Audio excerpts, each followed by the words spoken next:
m'autorise à te dire deux choses et nous allons terminer. C'est important. Vous savez, le thème sur vivre pour mourir, c'est-à-dire mourir à soi pour vivre pour Dieu, est un thème extraordinaire. Dis avec moi, mourir à soi pour vivre pour Dieu. Plus fort que ça. Encore plus fort. C'est vraiment exceptionnel ce thème. Et je voulais dire à quelqu'un que c'est le cœur du christianisme. Parce que Jésus est venu pour un seul but, se multiplier. Avoir des hommes et des femmes à sa ressemblance. Mais, pour arriver à cette ressemblance, nous devons faire le choix de mourir à nous-mêmes pour que Jésus vive cette vie-là à notre place. Et c'est seulement en vivant cette vie-là à notre place que cette ressemblance prendra effet réellement dans notre vie. Mais ce que tu dois savoir qui est important, c'est que mourir à soi et vivre pour Dieu, ou permettre mourir à soi pour que Dieu vive au travers de nous, est un processus. Dis avec moi processus. Plus fort. C'est un processus. Lorsqu'on parle de processus, on parle de quelque chose qui n'est pas immédiat, mais qui se fait dans le temps. Donc c'est un processus. Mourir à soi pour voir Dieu vivre au travers de nous est un processus. Ce n'est pas une affaire immédiate. Voilà pourquoi des gens peuvent être chrétiens 20 ans, 30 ans, 40 ans, mais quand tu les regardes, il n'y a aucune ressemblance de Dieu en eux. Tout processus a à voir avec le temps.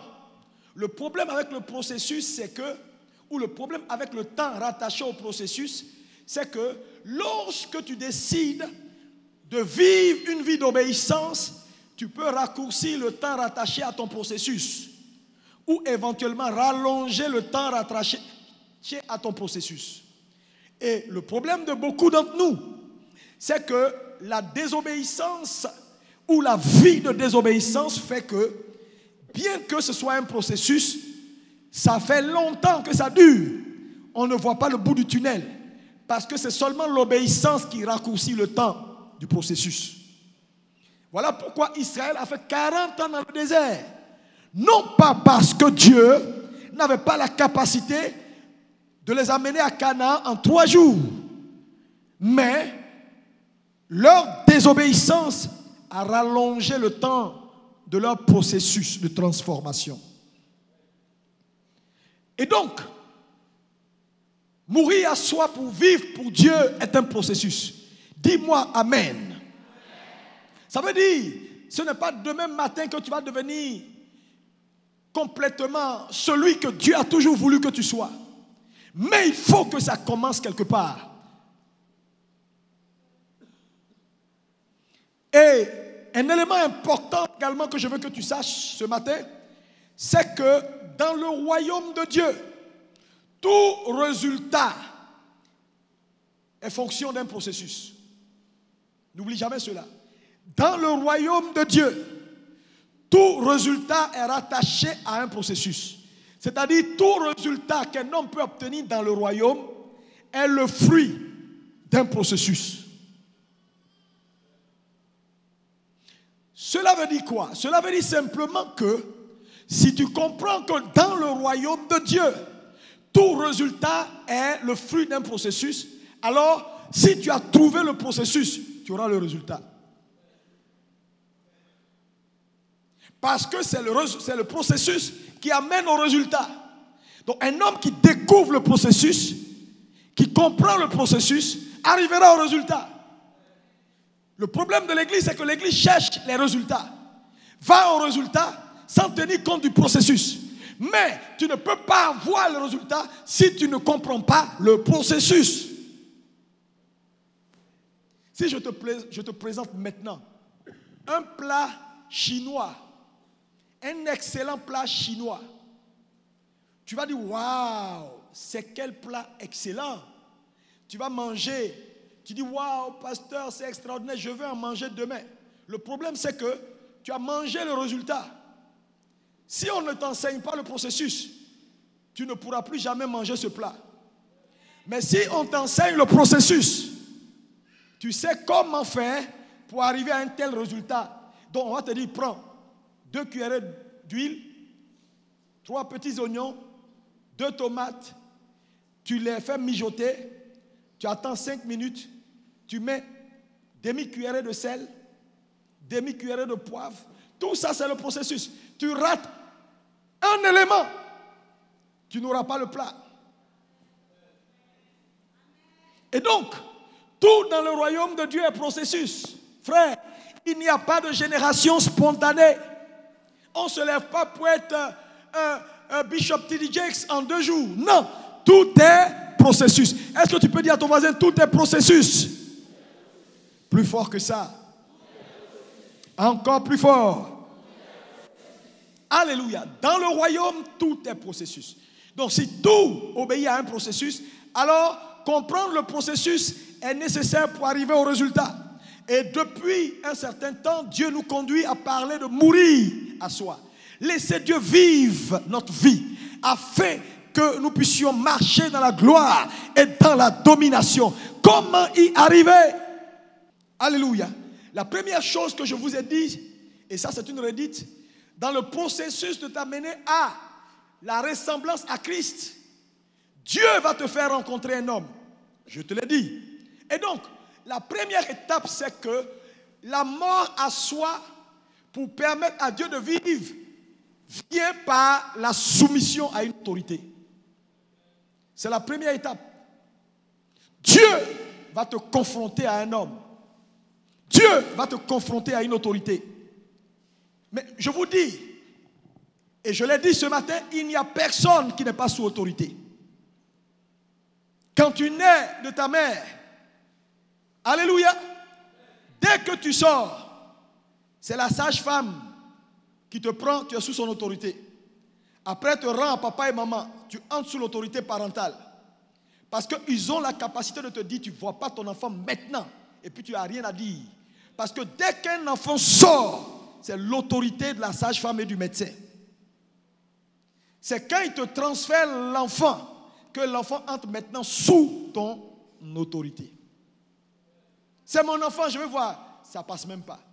Ils peuvent ne même pas te faire voir l'enfant pendant 2 jours. S'ils estiment que tu n'es pas apte à voir l'enfant, ça veut dire que c'est eux qui ont l'autorité sur la vie de cet enfant-là à cet instant T donné. Dès qu'ils rendent l'enfant à son père ou à sa mère, elle entre sous l'autorité parentale. Elle reste sous l'autorité parentale jusqu'à ce qu'elle commence à aller à l'école et de shifter encore sur une autre autorité, l'autorité des maîtres de l'école primaire. Ensuite, quand il quitte l'école primaire, il va au collège, il entre sur une autre autorité, l'autorité des professeurs de collège. Il quitte le collège, il a le bac, il va à l'université, il est sur l'autorité des maîtres de l'université. Il finit l'université, il commence à travailler, il est sous l'autorité de son sous-directeur. Il devient sous-directeur, il rentre sous l'autorité de son directeur. Il devient directeur un jour, il rentre sous l'autorité éventuellement du DG de la société. Il devient DG un jour, il rentre sous l'autorité du PCA du groupe. Il devient PCA un jour, il rentre sous l'autorité du ministre. Il devient ministre un jour, il rentre sous l'autorité du premier ministre. Il devient premier ministre un jour, il rentre sous l'autorité du président. Il devient président un jour, il rentre sous l'autorité du peuple. Et quand le peuple est sous l'autorité de Dieu. Donc, Dieu fait les choses de telle sorte que personne ne puisse échapper à l'autorité. Pourquoi? Parce que Dieu connaît l'homme et Dieu sait que là où l'autorité n'est pas établie, le libre arbitre va dans tous les sens. C'est pourquoi vous verrez que quand vous allez dans certaines sociétés, la première chose quand vous entrez dans une société comme une banque, ils vont tenter de vous soumettre en faisant quoi? Chez nous, on ne fait pas ça, on fait ça, on fait ça. Chez nous, voilà comment on fait. Chez nous, voilà comment on s'habille. Chez nous, voilà comment on parle. Quand tu arrives dans certaines sociétés, tous les employés ont une culture. Ils ont une façon de marcher, une façon de se comporter, une façon même de préparer, une façon de parler, une façon de faire les choses dans la société. Mais en réalité, l'objectif, c'est soumettre la personne afin de lui imposer la culture de la société. Donc tu vas voir des frères très désordonnés à la maison. Mais quand ils arrivent au bureau, ils sont en cravate, ils sont toujours en tenue. La société dit chez nous ici, du 1er au 31, par exemple, quand vous voyez dans une banque comme Ecobank, ils ont tous les mêmes façons de s'habiller du 1er au 31. À Ecobank, on ne porte pas habit rouge, on ne porte pas habit de couleur. Quand on est banquier, on porte habit sombre. Si tu n'es pas d'accord pour porter habit sombre du 1er au 31, n'entre pas ici. Mais vous voyez, quand ils rentrent dans ces banques-là, ils se conforment. Bien qu'ils aient envie, moi j'aime le rouge, j'aime m'habiller en bleu. Mais parce que je décide d'entrer à Ecobank, je ne peux que m'habiller en costume pour les femmes, jupe noire et petit costume noir. Et le bas doit être blanc, pas bleu, pas jaune. Tu les vois dans la banque, tout le monde est tout le temps pressé. Est-ce que je peux prendre à midi, il y a pause café. Même quand tu n'aimes pas café, tu circules à côté, tu prends un peu d'odeur. C'est-à-dire qu'on vous formate à la culture de cette banque. Maintenant, les gens sont d'accord pour faire ça. Mais quand ils se convertissent et qu'ils viennent dans le royaume, ils ne veulent pas accepter que le royaume a une culture et que le royaume également a des règles et des principes pour assimiler ceux qui entrent, les conformer. Personne n'est d'accord. Mais l'objectif d'une assimilation, c'est pour l'efficacité.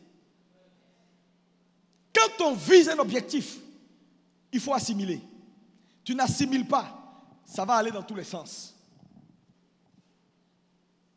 Donc, quand on leur donne cette culture, cette formation, cette façon de voir comme Ecobank, en fait, c'est parce qu'on veut leur donner de l'efficacité. Donc, tu arrives dans la banque, il y a de l'ordre. Tout est ordonné. Même quand le gars n'a rien à faire, il doit être assis. Il ne peut pas aller causer avec un voisin. Même s'il aime causer, il doit s'asseoir et puis, il est seul. J'ai bien dit c'est un processus. Ça veut dire quoi? Tu ne seras pas parfait un coup. Mais au moins décide d'entrer dans le processus pour que Dieu puisse te conformer, t'assimiler. Alléluia, mettre à mort ta personnalité pour faire vivre en toi celle de Christ.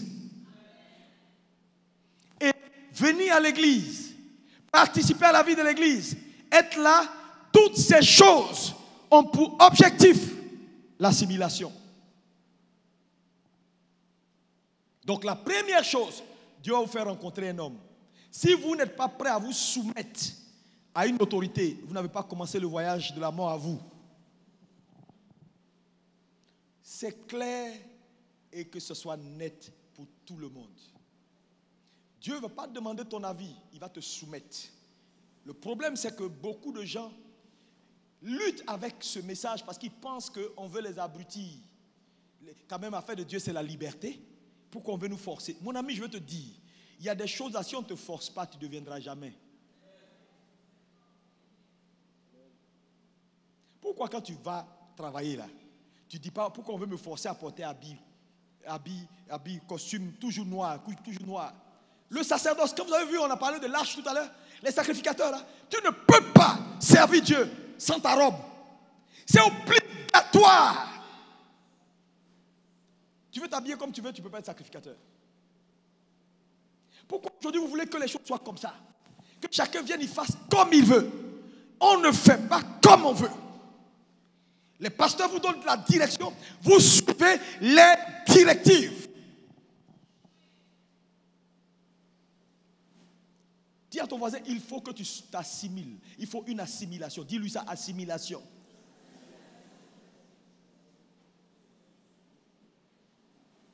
L'objectif de la soumission, qui est la première étape vers la mort à soi, c'est l'assimilation. Dieu ne peut pas bâtir son royaume sans assimiler. Et pour assimiler, il faut soumettre. Et pour soumettre, il faut une autorité. Deuxième élément, après ce premier élément, c'est ce que j'intitule il va falloir te convaincre. Ça, c'est très important ce que je te dis. Hein. Tu dois prendre un engagement personnel de mourir à toi-même. C'est une décision. Lis-moi 1 Corinthiens 9, verset 27. 1 Corinthiens 9, verset 27. Vous pouvez rester assis. Je suis déjà avancé. Faites-moi la lecture. Simplement, le lecteur se lève. 1 Corinthiens 9, verset 27. Suivez au tableau. Mais je traite durement mon corps et Amen. Je le tiens assujetti de peur d'être moi-même rejeté après avoir prêché aux autres. Il dit quoi? Je traite durement mon corps. Je le tiens assujetti. Même quand il veut se lever, je dis non. Ici, là, c'est une décision. C'est le fruit d'une décision qui est traduit ici. Mais je traite. Tu ne peux pas, frère, il n'y a pas de mort à soi pour que Dieu vive qui vient par hasard. Toute mort est le résultat d'un choix personnel. Parce que tu peux rencontrer l'autorité, la première étape, et décider de te rebeller contre l'autorité. Donc, rester sous l'autorité tout en faisant comme tu veux. Si tu n'arrives pas à la deuxième étape, de prendre une décision personnelle. La Bible dit que Christ était Dieu, mais n'a pas considéré comme une proie arrachée d'être égal à Dieu. Il a décidé de façon volontaire. Est-ce qu'on peut dire comment volontaire? Tu sais, c'est mieux de soumettre un homme avec sa décision que de le soumettre sans sa décision, parce qu'il va être un rebelle. C'est pourquoi cette deuxième étape est importante dans le processus. Vous devez vous convaincre, frère, que mourir à soi est la meilleure décision ou le meilleur choix que vous pouvez faire dans la vie. Il n'y a pas match. Pas match. Non, je te dis la vérité. Et je le dis souvent à tous ceux qui travaillent ici. Là. Quand tu viens ici pour travailler, tu viens te sauver d'abord. Non, tu viens te sauver. Dans tout ce que vous faites, frère, votre décision est importante. Dis à ton voisin, prends une décision personnelle ce matin. Ça sert à quoi? Ça sert à quoi à un homme de venir à l'église matin, midi, soir? 20 ans d'église. Tous les jours tu es assis là. Et un jour tu vas mourir. Et puis Dieu va te dire, je ne te connais pas. Parce que pendant ces 25 ans, 30 ans, 40 ans, 50 ans, 60 ans, tu as passé dans l'église, c'était de l'hypocrisie. Tu étais comme un silure. Dieu veut t'attraper, tu glisses. Dieu veut t'attraper, tu glisses. On veut t'attraper, tu glisses. Tu es un électron libre. Tu as tes idées. Tu n'es jamais mort, vraiment. Parce que tu n'as jamais accepté la mort. Mais je veux te dire la vérité. Si Christ ne vit pas ta vie, tu vas rester un homme frustré. Parce qu'il est le seul qui a vaincu le monde. Donc toi, tu ne pourras pas vaincre le monde. Parce que tu ne peux pas vaincre ce monde. Celui qui a vaincu le monde, c'est Christ.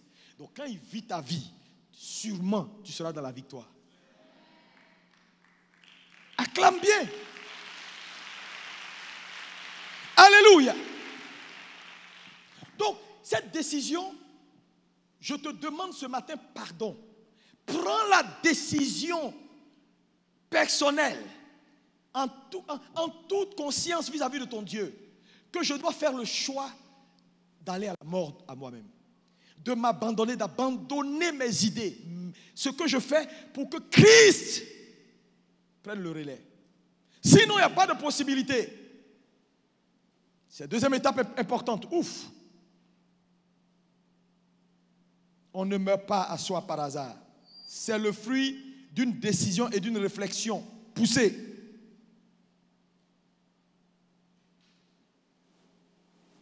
C'est pourquoi j'ai besoin de ta réflexion et de ta décision ce matin.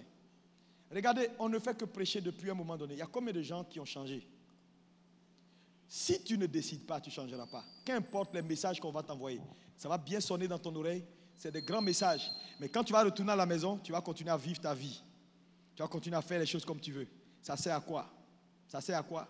Moi, je vais être honnête avec toi. Je te dis, il ne faut pas dire le pasteur ne m'a pas dit. Si tu ne m'écoutes pas, pour te livrer, pour que Christ vive ta vie, mon ami, voilà ma main devant Dieu. Bonjour les frustrations. Bonjour les limitations. Bonjour les blocages. bonjour, toutes sortes de calamités. Et tu vois, ça ne changera pas Dieu de son trône. Non, ça ne changera pas Dieu. Ça ne changera pas Dieu. Tu vas pleurer, te mettre à genoux, pleurer. Tu vas faire des grosses offrandes. Dieu va dire Alléluia.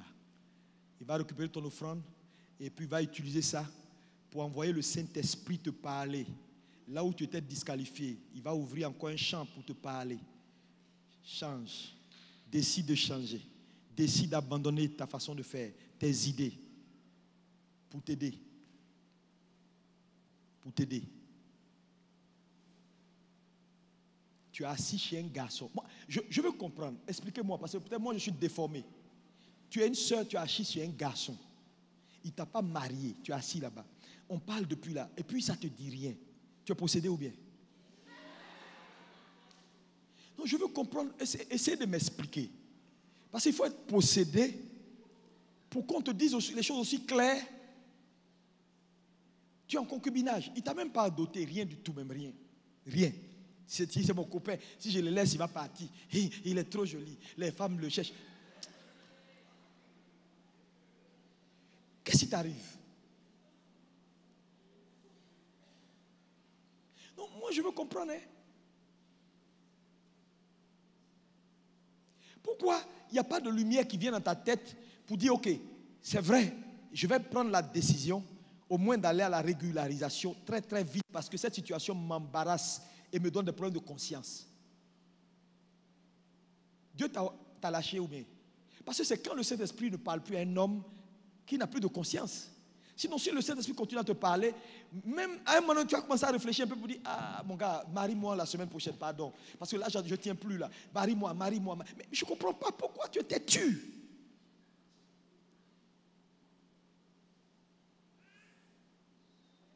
Tu es têtu. Mais si tu es têtu, Dieu va faire quoi avec ça? Tu attends quoi de Dieu avec ce comportement de têtu?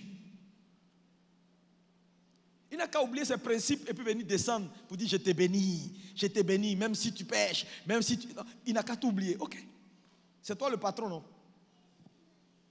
Parce que le comportement des gens, c'est ça. Frère, prends une décision réfléchie. Parce que je te dis, moi je ne peux rien faire, même pas ma prêche. Non, on ne change pas quelqu'un en prédication. S'il ne décide pas, lui, assis là, il va t'écouter, il va te narguer. Regarde ton voisin, prends une décision. Dis-lui, prends une décision. Prends une décision. Tu ne prends pas la décision? Je termine avec ce point. Le troisième point, puis on va arrêter. Tu veux aller à la ressemblance avec Dieu. J'ai été très clair. Numéro 1, soumets-toi.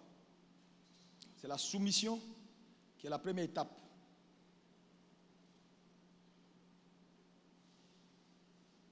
Deuxième étape, décision personnelle. Parce qu'on ne peut pas te forcer à mourir à toi. Si tu n'es pas d'accord, on va faire tout ce qu'on peut. Tu sais, je veux vous dire, si Dieu peut écrire dans la Bible que lui, il a lutté avec Jacob toute une nuit sans le vaincre, ça veut dire que Dieu peut lutter avec un homme sans le vaincre. Mais comment un homme, tu vas me dire, pasteur, comment Dieu peut lutter avec un homme et puis ne pas avoir la victoire sur cet homme? Quand Dieu veut te changer et puis n'arrive pas, et que tu es toujours la même chose, ça veut dire que tu as gagné la bataille. Mais c'est un combat. Dieu veut enlever la cupidité dans ton cœur. Il passe ici, tu passes ici. Il rentre ici, tu te caches ici. Il veut enlever la convoitise. Tu aimes trop regarder femme. Et depuis, Dieu veut enlever dans tes yeux, mais il n'est pas question. Quand il rentre ici, tu rentres ici. Quand on prêche sur la sanctification, tu dis non, tu as mal au ventre. Et puis tu t'assois au WC jusqu'à ce que le message finisse. Ou bien tu es assis, tu manges une gomme, de temps en temps tu regardes Facebook, tu reviens, tu regardes Internet, tu es là, tu fais comme si tu es distrait, quoi, parce que tu ne veux pas que ça rentre. Mais dans ce combat-là, c'est toi le vainqueur. Combat de Silu, Si tu veux, faut prendre Silu, mets Silu dans l'eau, puis cherche à attraper Silu. Tu peux faire 1 heure pour l'attraper. Tu fais quoi? Quand tu penses que tu l'as attrapé, il est ici. Et puis tu fais quoi? Cette fois-ci, c'est la bonne. Quand tu fais comme ça, il est parti. Il y a des gens, ils ont mis graisse sur leur corps. Ils sont assis ici. Graisse, pommade, ghanéen, ils ont mis ça. Il dit, là où il va m'attraper, là, on va voir ça. Quand Dieu fait quoi? Il fait comme ça. Donc il fait quoi? On ne peut pas l'attraper. Les pasteurs font tout. Il dit, pasteur, je serai là à 16h. 16h. Sûr, pasteur. Tu sais que, sûr. Dieu sait que je serai là. 16h, le pasteur attend. 16h30, 16h45. Pasteur, je m'excuse. Ils ont toujours quelque chose à dire. Mais tu sais, je te dis, toutes les excuses, même légitimes, ne sont pas légitimes. Tu peux avoir 10 excuses légitimes, mais tu es disqualifié. Les gens pensent que ça fait, oui, j'avais quand même une raison. Frère, tu sais, on peut avoir une raison d'annuler notre raison. Oh. Il y a toujours une alternative. Il y a toujours une alternative. Troisième chose, et on termine. Tu veux aller à la mort pour que Dieu vive. Tu dois apprendre à agir au lieu de réagir. Ça, c'est un point important. Je vais clore avec ça. Les 7 autres raisons, on les verra après.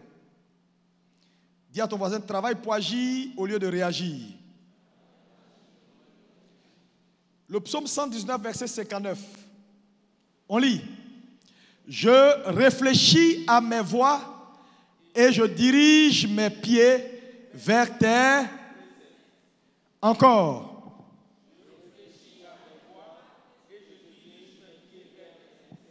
C'est très important. Version Semeur. Ça, c'est la version King James. Dans la version Semeur, il est écrit ceci. Si quelqu'un a la Bible, version Semeur, si vous ne l'avez pas, je vais vous lire, puisque je l'ai ici. Dans la version Semeur, il est écrit, au verset 59, « J'ai réfléchi à ma conduite et j'ai réglé mes pas sur tes commandements. » J'ai réfléchi à ma conduite, J'ai réfléchi à ma conduite et j'ai réglé mes pas. Frère, cette affaire de mourir à soi est une affaire vitale. J'ai dit, tu dois travailler pour agir au lieu de réagir. Je vais t'expliquer. Aucun homme ne peut mourir réellement à soi s'il n'apprend pas à agir. Parce que je vais vous dire, la plupart des chrétiens réagissent à la vie. Réagir, c'est quoi?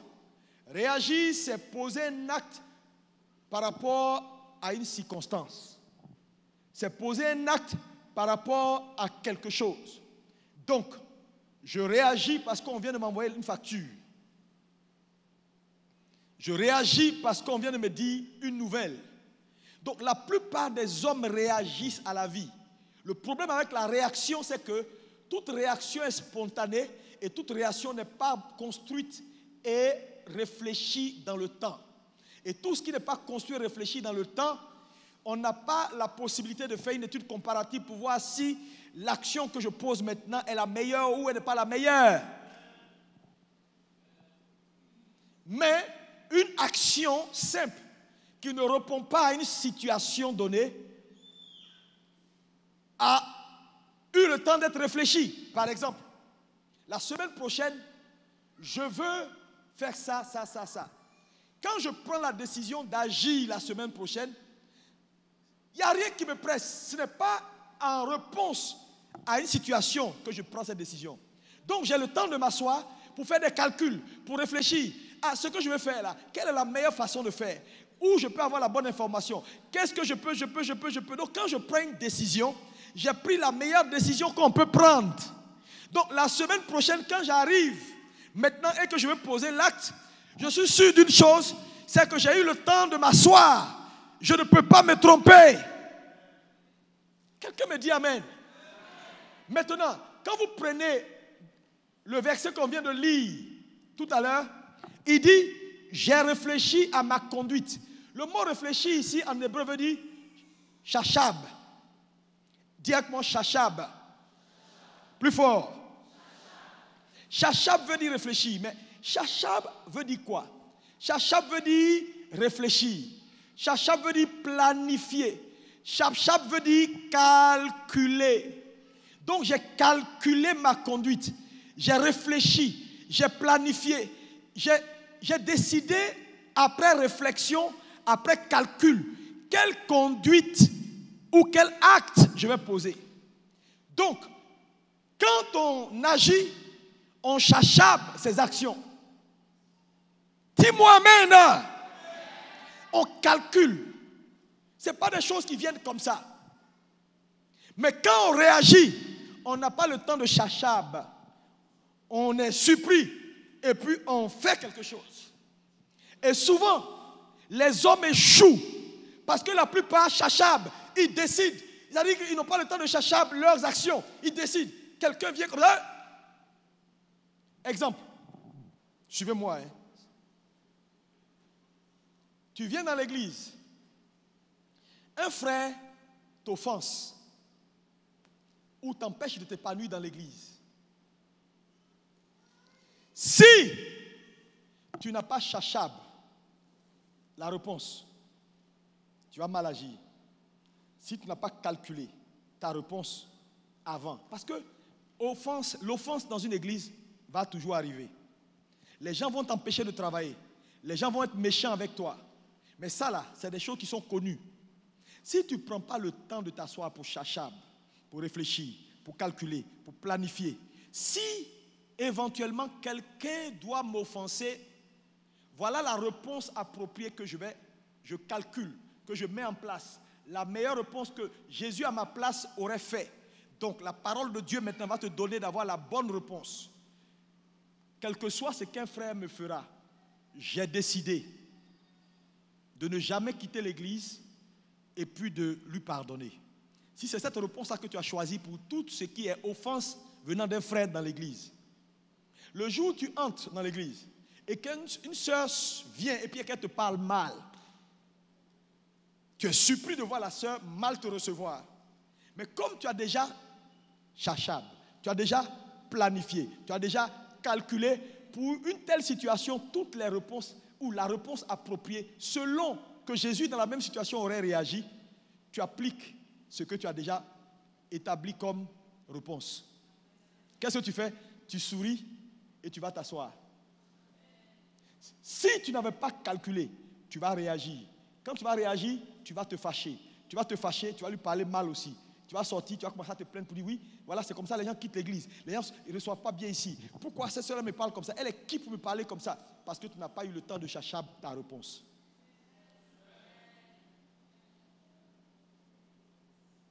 Donc dans ce cas-là, Satan t'a eu parce que tu n'as pas eu le temps de mourir.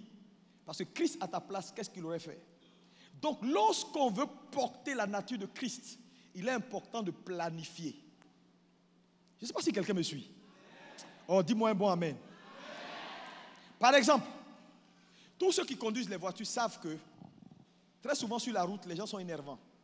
Quelqu'un va te faire un queue de poisson et puis en même temps, il va t'insulter.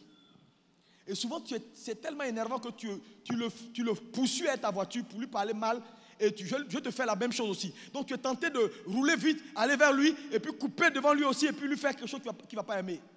Maintenant, si tu sais que sur la voie publique, pour ceux qui conduisent, il y a de ces automobilistes-là qui se comportent comme ça et que tu t'assois et puis tu chachapes ta réponse pour dire, quelles que soient les offenses que quelqu'un m'apportera dans la conduite sur les voies publiques, je décide de chanter.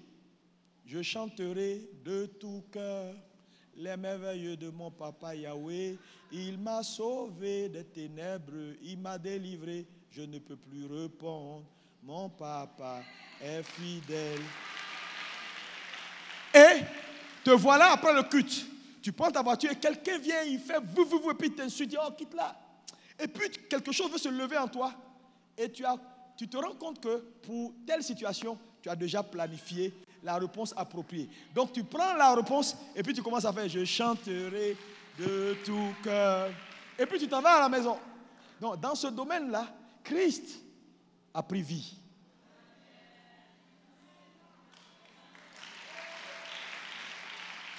Dis-moi un bon amen. Tu as une jeune soeur. Un frère te rencontre. Tu sais que c'est un dragueur. Oh ma soeur, tu es belle. Oh non, tu brilles plus que le soleil de ce midi. Si tu n'as pas chachab ta réponse, qu'est-ce qui va se passer? Tu vas réagir. Merci, merci. Toi aussi tu es pas mal, tu es beau. Ça c'est pas bon. Mais si tu as planifié pour te dire, tu as planifié une réponse pour dire quiconque va vouloir entrer dans les histoires de drague. Maintenant, dès qu'il te dit, oh, tu es plus jolie que le soleil, tu lui dis, oui, je sais. Mon mari que j'aime me l'a dit. Donc, il te dit ça, ta réponse est quoi? Celle que tu as planifiée, c'est quoi? Oui, je le sais. Mon mari que j'aime me l'a déjà dit. Que Dieu te bénisse. Un tel homme, tu l'as court-circuité.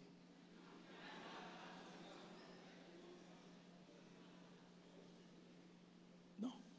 Je ne sais pas si tu me suis. Donc, il y a des choses, quand tu ne les planifies pas, tu n'auras pas la bonne attitude. Donc, c'est en planifiant, alléluia, qu'on parvient à la ressemblance, à la mort à soi et à la ressemblance à Christ. Frère, ce que je te dis est très pratique et très important. Et il dit, je réfléchis, je calcule ma conduite. Je décide de calculer comment je vais me conduire. C'est important. Décide d'agir au lieu de réagir. Parce que trop de gens réagissent à la vie. Rien n'est planifié, rien n'est planifié. Quand tu planifies, même pour dire, dans 5 mois, il y a combien de gens ici, tu t'es assis en janvier, tu t'es dit, dans 5 mois, voilà ce que je veux. Dans 7 mois, voilà ce que je veux pour mes enfants. Quand tu prends le temps de t'asseoir, tu as le temps d'écouter de la part de Dieu. Tu as le temps de voir Dieu te dire ce qu'il faut faire. Maintenant, vous savez, c'est comme un exercice. Vous savez, on met souvent ici Côte d'Ivoire, Bénin, Togo, Nigeria. Et puis on met les capitales en désordre. Quand on met Côte d'Ivoire, et puis on met en face Lomé. Est-ce que tu tires le trait là pour dire la capitale de Côte d'Ivoire, c'est Lomé, parce que c'est en face? Non! Tu connais déjà la capitale, c'est Abidjan. Tu tires Côte d'Ivoire, tu viens vers Abidjan. Donc quand tu sais planifier ou tu sais chachab certaines réponses que tu as déjà planifiées, tu sais que offense, voilà la réponse que Dieu m'a donnée sur tout ce qui est offense. Qu'importe d'où viendra l'offense, voilà sa réponse. Donc quand l'offense apparaît, tu tires le trait là sur l'offense, tu envoies sur la réponse que Dieu t'a donnée.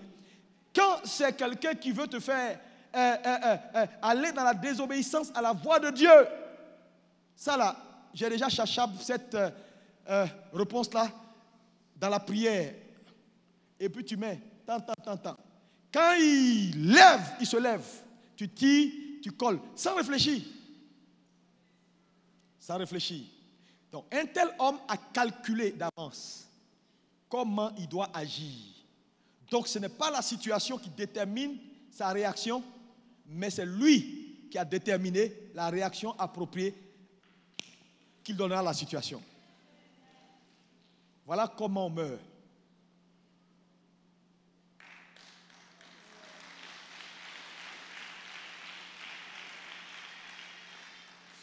Quelqu'un m'énerve dans l'église.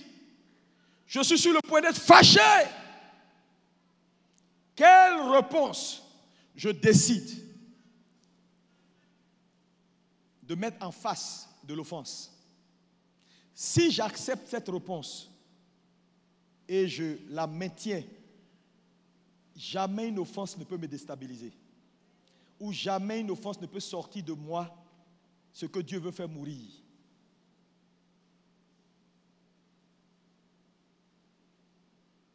À la maison, quand mon mari commence à parler fort, j'ai décidé d'entrer dans la chambre et de m'enfermer pour ne pas répondre. C'est ma décision. Pour ne pas qu'il y ait de querelle. Même quand tu seras tenté de venir dire un mot, parce que ça c'est vrai, une vraie tentation. Hein. C'est-à-dire, je veux lui dire quelque chose qui va le piquer pour qu'il comprenne que moi aussi, là, je ne suis pas bois. Non, et puis tu te dis, non. J'ai décidé. Souvent, toi-même, tu vois que Satan t'envoie vers là-bas. Pour montrer que tu n'es pas encore mort. Il dit, ressuscite la personne, ressuscite-la. Tu me connais? C'est parce qu'on vient d'arriver de l'église. Et puis quand il continue à te piquer, tu es là comme ça.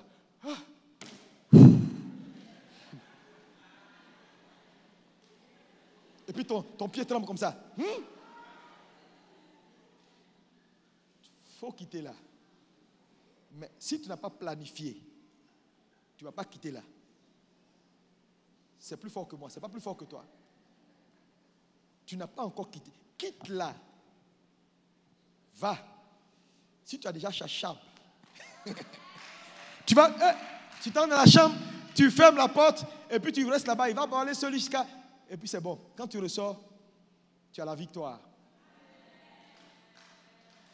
Est-ce qu'on peut acclamer Jésus?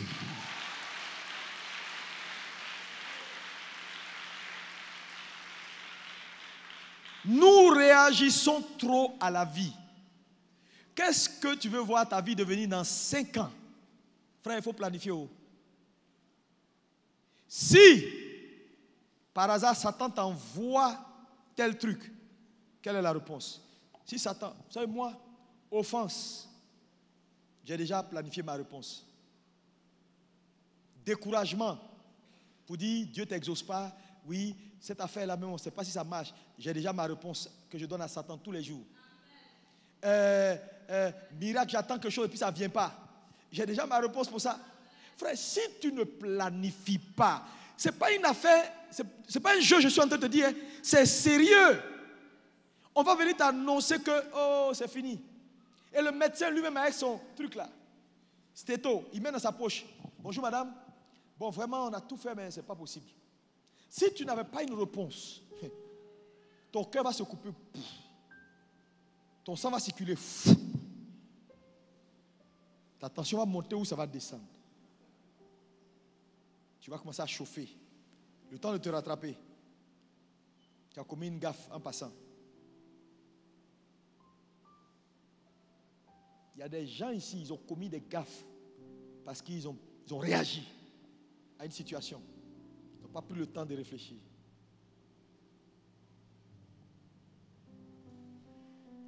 Alléluia. Alléluia.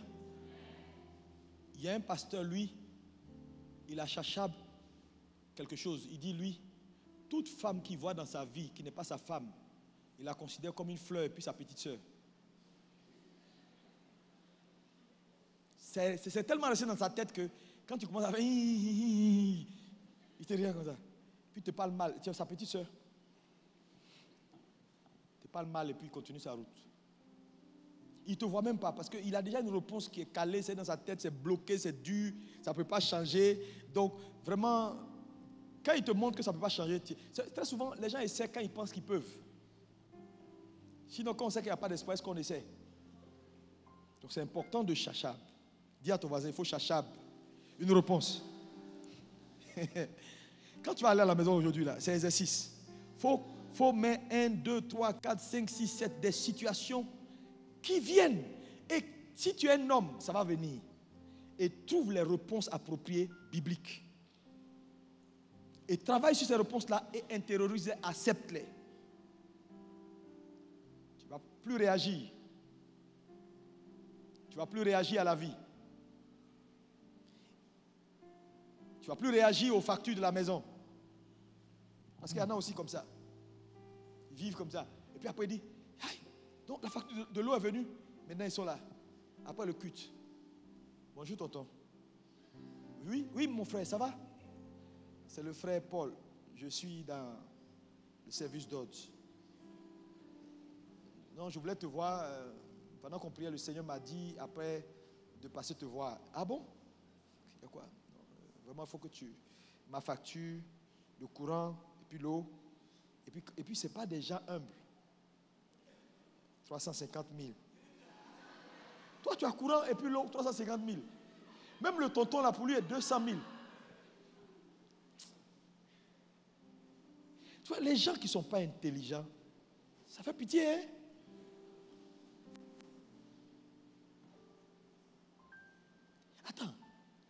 même, je ne sais pas, 350 000 francs de facture, l'eau et courant. Et tu viens là, et puis il dit non, vraiment, si tu peux me donner ça, même, bon, ils vont couper demain. Et puis ils te donnent un délai. Ils vont couper demain. Tu dis, bon, écoute, là, je vais voir ce que je peux, on va prier. Et puis, bon, voilà, 50 000. Dit, le tonton est méchant. Ils sont ici, ils ont des grosses voitures, ils ne veulent pas aider les frères. Ici, il n'y a pas d'amour dans cette église, tu es possédé. Je vais prier que le feu te brûle. Il faut aller demander l'argent à quelqu'un, je vais t'attraper. Si tu demandes, vous les demandez d'argent là, je vous ai à l'œil, hein, je vous connais. Laissez les gens tranquilles. Planifiez votre vie. Quand on planifie sa vie, on vit bien, on vit en paix, on vit avec dignité.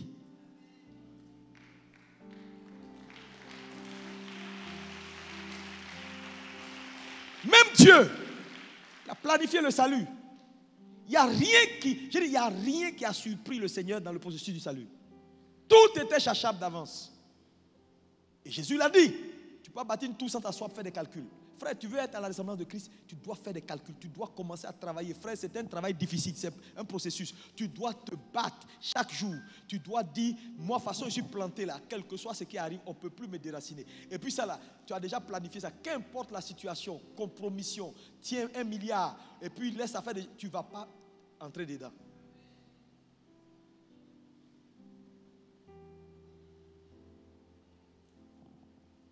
Aujourd'hui, les gens font de la compromission parce que quoi? Ils n'ont rien planifié, ils vivent leur vie. Donc quand ça arrive là, ils tombent dedans, la compromission, ils tombent dans la compromission. Non! Tu veux aller à la ressemblance de Christ, tu dois prendre des décisions. Sinon, tu n'arriveras pas. Hein? Il y a plein de choses. Là, je suis 3 parties, on est à 10. 10. On va continuer dimanche prochain. Tu vas comprendre que tu as une décision et c'est personnel. C'est une affaire personnelle. C'est des choix que tu dois faire. Quelqu'un est content? Acclame pour Jésus.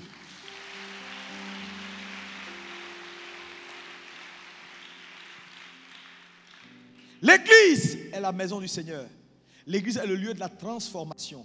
Le lieu où Dieu rend beau ce qui est dévisagé. Le lieu où Dieu façonne les destinées. Où Dieu donne de la splendeur et de la qualité aux gens. Frères, aimez-vous les uns les autres. Alléluia. Et comprenez que votre ressemblance à Dieu est votre responsabilité. La mort à vous pour ressembler à Christ est une affaire quotidienne dans votre maison, dans votre foyer. Et vous allez voir, après ce message, Satan va envoyer quelqu'un vers toi pour voir si tu as compris le message. Quelqu'un va te parler mal dans la cour. Tu seras surpris. Et tu vas vouloir lui dire quelque chose. Le Seigneur va te rappeler qu'on t'a dit quoi? Il faut aller chachab. Moi, je suis un homme mort pour Christ. Il n'y a rien qui peut m'enlever de sa main. Je suis un vendu. On ne peut pas dire le mot terroriste pour Christ. Sinon, je ne suis pas loin.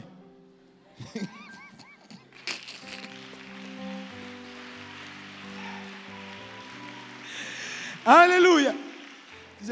Quand tu es, c'est un mort, on ne peut rien lui faire. Un vrai mort, il est mort. Faites tout ce que vous voulez, il est mort. C'est à Allah que Dieu vous envoie. Votre volonté est soumise. Qui est content de soumettre sa volonté à Christ? On va prier. On va continuer dimanche prochain. Tu vas lever les mains vers le ciel. Tu vas parler à Jésus. I worship you. I worship you. You are here, moving in our midst. I worship you. Parle à Jésus. I worship Parle à Jésus dans ton cœur. Dis-lui, Seigneur, aide-moi, Seigneur. you.